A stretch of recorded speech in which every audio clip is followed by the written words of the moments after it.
Today in Chapter 4 we're going to look at quadratic equations, and in topic 4.1 today we're going to look at solving quadratic equations by graphing. And to get started, we're going to first of all look at quadratic function ax squared plus bx plus c, and we know that a cannot equal 0. In an example, we're asked to solve x squared plus 7x minus 12 is equal to 0. This is now a quadratic equation because it has an equal sign in it. So we're going to find out where or what values of x are going to make this quadratic equation equal to 0. So what we're going to do is we're going to graph this. We're going to say y is equal to x squared plus 7x minus 12. If you graph this, you're going to notice that it's going to cross the x-axis in two places. To find the x-intercepts, we're going to use our graphing calculator.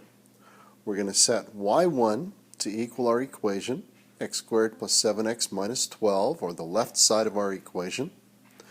And we're going to set y2 to equal 0, which is the right side of our equation. Then we're going to use our intersect feature from our graphing calculator to find the values that give us the x-intercepts. So let's do this one. These two intersection points where the graph crosses the x-axis are called the solutions to our quadratic equation. They're also called the roots of our quadratic equation, as you're going to see later on. So here we go. Solve x squared minus 5x plus 6 equals 0. Well, what you're going to do is you're going to say y is equal to x squared minus 5x plus 6. And we have to ask ourselves, where is this graph going to equal 0? Well, that's when it's crossing our x-axis. So here's a small version of our graph. Notice it crosses the x-axis at x is 2 and at x is 3. That means those are our two solutions. Our two x-intercepts means that there are two solutions. X equals 2 or x is equal to 3. These 2 points are also called the roots of our equation. And when there's only one x-intercept, there will be only one solution or root.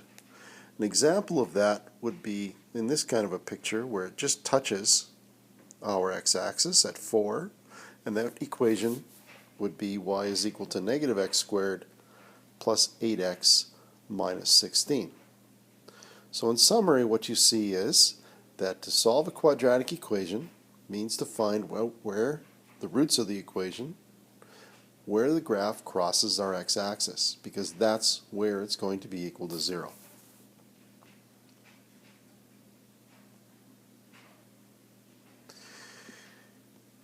Here we are. Let's do another one. Let's look at solving 2x squared plus x equals negative 2 by graphing. Well, the first thing we want to do is we want to add 2 to both sides to set our equation equal to 0. Now we're going to put that into our calculator. We're going to set y1 to equal 2, x squared plus x plus 2, and y2 to equal 0. You'll notice if you graph it now that there are no x-intercepts. What that means is that there are no solutions to this quadratic equation, and that means that there's no roots, or no real roots, to this equation. In summary, that's what solving a quadratic equation by graphing entails. Simply finding the x-intercepts of the graph, and those are the roots of your equation. So your assignment is to do page 215, numbers 1 to 4, 6, and 7.